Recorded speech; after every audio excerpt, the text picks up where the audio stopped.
ہیں کہ مخالف مسیح صرف ایک شخص نہیں بلکہ روح ہے جو آج بھی دنیا میں کام کرتی ہے۔ کیا آپ بائبل مقدس پر مبنی ان 7 حقیقتوں سے واقف ہیں جو مخالف مسیح سے متعلق ہیں؟ سب سے پہلی بات جو ہم سیکھیں گے وہ یہ ہے کہ مخالف مسیح ایک روح ہے۔ بائبل مقدس بیان کرتی ہے کہ مخالف مسیح صرف ایک شخص ہی نہیں بلکہ روح ہے جو نافرمانی کے فرزندوں میں تاثیر کرتی اور کام کرتی ہے، اور ہر وہ شخص جو مسیح کے خلاف اور مسیح کی تعلیم کے خلاف ہے اس میں موجود ہے۔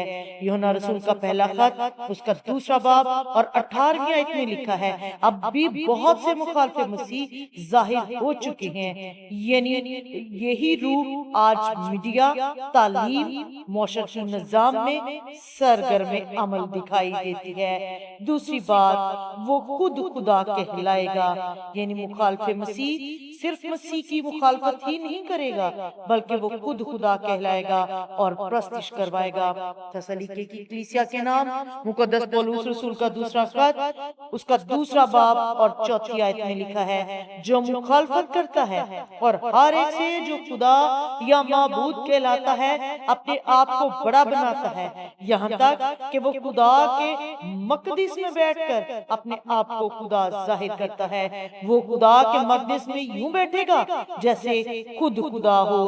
کیا آج ہم ایسی خدمتیں، ایسے لوگ، ایسی روحانیت نہیں دیکھتے جہاں انسان خود کو خدا سمجھے بیٹھے ہیں؟ چرچز میں اور بہت سے مقامات پر ہم خدا کی جگہ لینے کو ہیں، ہم ہر اختیار کو اپنے ہاتھوں میں لیتے ہیں اور لوگ اپنے آپ کو کامل اور ناقابل خطا سمجھتے ہیں، اور مخالف مسیح کی سب سے بڑی نشانی یہ ہے کہ وہ نہ صرف مسیح کا مخالف ہوگا بلکہ وہ خود خدا بھی کہلائے گا۔ تیسری جو اس کی نشانی ہے یا تیسری اس سے متعلق حقیقت ہے وہ ہے جھوٹے معجزات۔ وہ بڑے بڑے نشان دکھائے گا تاکہ لوگوں کو گمراہ کرے۔ مخالف مسیح جب اس دنیا پر ظاہر ہوگا تو وہ بڑے نشانات کے ساتھ ظاہر ہوگا۔ مکاشفہ کی کتاب 13واں باب اور 13ویں آیت میں لکھا ہے، وہ بڑے بڑے نشان دکھاتا تھا یہاں تک کہ آدمیوں کے سامنے آسمان سے زمین پر آگ نازل کر دیتا تھا۔ آج بھی لوگ معجزوں اور بڑے بڑے کاموں کے شوقین ہیں، اور خدا کو چھوڑ کر، یسوع مسیح کو چھوڑ کر جو معجزات کا ذریعہ اور وسیلہ ہے، جس کے نام سے معجزات ہوتے ہیں، وہ ان شخصیات کے پیچھے دوڑتے ہیں جو عجیب کام اور بڑے بڑے نشان اور معجزات کرتے ہیں۔ یاد رکھیں، ہر معجزہ خدا کی طرف سے نہیں، ابلیس بھی معجزات کرتا ہے اور بڑے بڑے نشان دکھاتا ہے۔ آپ کو پرانے عہد نامہ میں خروج کی کتاب میں وہ واقعہ یاد ہوگا جب جہاں موسیٰ فرعون کے محل میں خدا کی طرف سے جاتا ہے، موسیٰ خدا کی طرف سے معجزات کرتا ہے، اور ویسے ہی معجزات اور بڑے بڑے نشان فرعون کے محل میں موجود جادوگر کر کے دکھاتے ہیں۔ یعنی ابلیس بھی قدرت اور اختیار رکھتا ہے، اگرچہ اس کا اختیار خدا سے کم اور تھوڑا ہے، لیکن ایمانداروں کو، مسیحوں کو گمراہ کرنے کے لیے وہ بھی بڑے بڑے نشان اور معجزات کا استعمال کرتا ہے تاکہ وہ ان کی توجہ زندہ خدا سے ہٹا سکے۔ سو خبردار رہیں، معجزات اور نشانات دکھانے والے یا کرنے والوں کی پیروی نہیں کرنی بلکہ ہمیں زندہ خدا کی پیروی کرنی ہے اور اس کے پیچھے بھاگنا ہے، اس کی تقلید کرنی ہے جو ان تمام تر قدرت اور اختیار کا منبع ہے۔ چوتھی بات، گمراہی اور برگشتگی عروج پر ہوگی۔ سچائی سے لوگ منہ موڑ لیں گے۔ وہ وقت جب لوگ سچائی سے منہ موڑیں گے، سچ کی بات کو، کلام مقدس کی بات کو سننا پسند نہیں کریں گے، وہی وقت ہوگا جب مخالف مسیح اس دنیا پر ظاہر ہوگا۔ تسالونیکے کی کلیسیا کے نام پولس رسول کا 2 خط 2 باب اور 10ویں سے 12ویں آیت میں لکھا ہے، اور ہلاک ہونے والوں کے لیے نہ راستی ہر طرح کے دھوکے کے ساتھ ہوگی، اس واسطے کہ انہوں نے حق کی محبت کو اختیار نہ کیا جس سے ان کی نجات ہوتی۔ اس سبب سے خدا ان کے پاس گمراہ کرنے والی تاثیر بھیجے گا تاکہ وہ سچ کو جھوٹ جانے، اور جتنے لوگ حق کا یقین نہیں کرتے بلکہ ناراستی کا یقین کرتے ہیں وہ سب سزا پائیں گے اس وقت میں جو خدا کے کلام کو نہیں سنتے، جو اس پر عمل نہیں کرتے، جو حق کی سچائی کی باتوں پر ایمان نہیں لاتے، وہ سب سزا پائیں گے۔ کیا آج لوگ جھوٹ کو سچ اور سچ کو جھوٹ نہیں مان رہے؟ کیا جھوٹی تعلیمات کا چرچا زیادہ نہیں ہو رہا؟ کیا آج لوگ کلام مقدس کی بنیادوں اور سچائیوں کو چھوڑ کر نئی نئی بدعات اور نئے نئے طریقوں کو نہیں اپنا رہے؟ میرے عزیزو، خبردار رہنے کی ضرورت ہے۔ پانچویں بات جو ہم سیکھتے ہیں وہ ہے عالمی حکومت۔ مخالف مسیح جب اس دنیا پر ظاہر ہوگا تو وہ پوری دنیا کے نظام پر قبضہ کرے گا، یعنی پوری دنیا کا کنٹرول اپنے ہاتھوں میں لے لے گا۔ ون ورلڈ ریلیجن، یا ایک ہی جگہ پر اکٹھے ہونا اور ایک ہی نظام ایک ہی شخص کے ہاتھ میں ہوگا جو پوری دنیا کو کنٹرول کرے گا اور ایک ہی سسٹم اور ایک ہی نظام چلائے گا، یعنی سیاست، مذہب اور دوسری تمام تر نظام کو اپنے ہاتھوں میں لے لے گا۔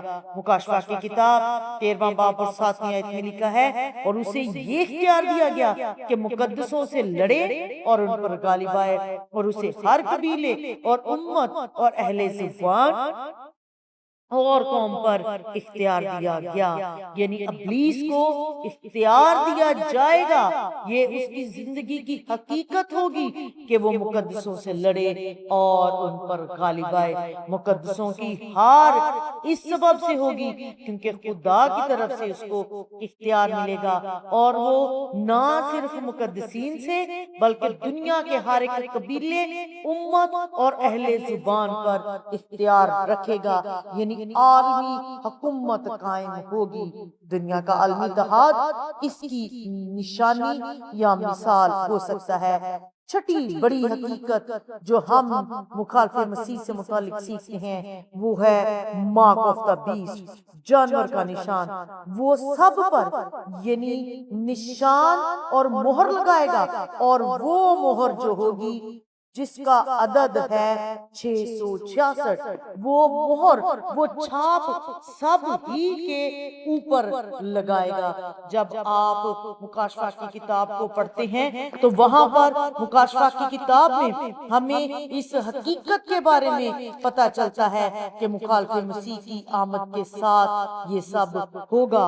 اور جب آپ مکاشفہ کی کتاب اس کا 13واں باب اور اس کی 16ویں آیت پڑھتے ہیں، 16ویں سے 18ویں آیت، تو وہاں پر لکھا ہے، اور اس نے سب چھوٹے بڑے، دولت مندوں اور غریبوں، آزادوں اور غلاموں کے دائیں ہاتھ یا ان کے ماتھے پر ایک ایک چھاپ کرا دی، تاکہ اس کے سوا جن پر نشان یعنی اس حیوان کا نام یا اس کے نام کا عدد ہو اور کوئی خرید و فروخت نہ کر سکے۔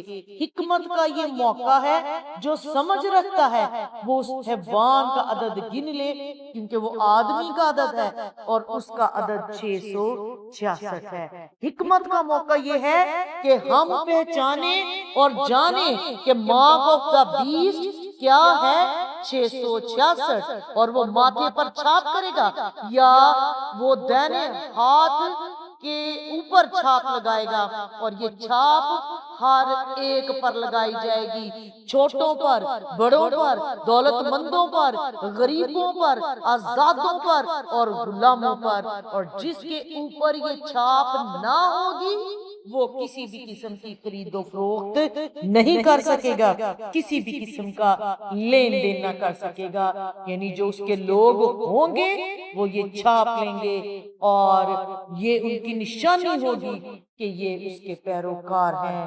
میرے عزیزو، یہ وقت بہت جلد دنیا میں ظاہر ہونے کو ہے۔ مخالف مسیح کی بہت سی علامات دنیا میں ظاہر ہو چکی ہیں، لیکن بہت سی ابھی ظاہر ہونے کو باقی ہیں۔ ابلیس بڑی تیزی کے ساتھ اپنے کام کو مکمل کر رہا ہے، بڑی تیزی کے ساتھ وہ اس کام کو پورا کرنا چاہ رہا ہے، ایسا نظام قائم کرنا چاہ رہا ہے جس میں پوری دنیا پر اور ہر ایک نظام پر اس کی حکومت ہو۔ جب ہم ان سب باتوں کو دیکھتے ہیں تو ہمیں خوف زدہ ہونے کی ضرورت نہیں، نہ اس بات سے کہ وہ ایک روح ہے جو نافرمانی کے فرزندوں میں تاثیر کے طور پر کام کرتی ہے، نہ مخالف مسیح سے متعلق تعلیمات کے خلاف گھبرانے اور ڈرنے کی ضرورت ہے، نہ اس بات سے کہ وہ خدا کے مقدس میں بیٹھ کر خدا بنے گا، نہ اس کے جھوٹے معجزات سے گھبرانے کی ضرورت ہے، نہ گمراہی اور برگشتگی کے بڑھ جانے سے ڈرنے کی ضرورت ہے، اور نہ ہی عالمی حکومت کے قائم ہو جانے اور مارک آف دا بیسٹ یعنی ابلیس کی مہر سے ڈرنے کی ضرورت ہے۔ اس کی وجہ یہ ہے کہ اس کا انجام ہلاکت ہے۔ ایمانداروں کے لیے، میرے اور آپ کے لیے خوشی کی بات یہ ہے کہ یسوع مسیح اس کو ہلاک کرے گا۔ جب آپ تسلونیکی کی کلیسیا کے نام پولس رسول کا دوسرا خط، دوسرا باب اور اس کی 8ویں آیت کو پڑھتے ہیں تو وہاں پر لکھا ہے، خداوند اسے اپنے منہ کی پھونک سے ہلاک کرے گا اور مخالف مسیح کی ہر ایک چال آخر کار ناکام ہو جائے گی، اور اسے اس کے حواریوں سمیت آگ کی جھیل میں ڈالا جائے گا، قید کر دیا جائے گا، باندھ دیا جائے گا، اور وہ تمام تر سزائیں جو اس کے لیے تجویز کی گئی ہیں، وہ جو اس کے لیے ٹھہرا دی گئی ہیں، وہ اور اس کے حواریوں کو ملیں گی۔ نتیجہ اور دعوت، جب ہم خدا کے کلام سے یہ سب کچھ سیکھتے ہیں، اس کے انجام کو سیکھتے ہیں، تو ہم اس نتیجے پر پہنچتے ہیں کہ کیا ہم سچائی کے ساتھ کھڑے ہیں؟ کیا ہم یسوع کو دل سے مانتے ہیں؟ کیا ہم تیار ہیں کہ اگر ہم پر ایسا موقع آئے تو ہم کس طرح سے ان جھوٹی تعلیمات، جھوٹے نشانات اور معجزات کا سامنا کر سکیں یا مقابلہ کر سکیں؟ تو میرے عزیزو، ہمیں خوف کی نہیں بلکہ تیاری کی ضرورت کرنی ہے۔ یسوع مسیح نے فرمایا، جاگو اور دعا کرو تاکہ آزمائش میں نہ پڑو۔ آئیں ہم یسوع کے ساتھ رہیں، سچائی میں جئیں، جھوٹے مسیحوں، جھوٹی تعلیمات سے خبردار اور ہوشیار رہیں۔ خدا ہم سب کو ایسا کرنے کی توفیق عطا فرمائے، آمین۔ اس کلام کو دوسروں تک شیئر کریں اور اس چینل کو لائک، سبسکرائب اور شیئر کرنا ہرگز نہ بھولیں۔ خدا آپ کو برکت دے، آمین۔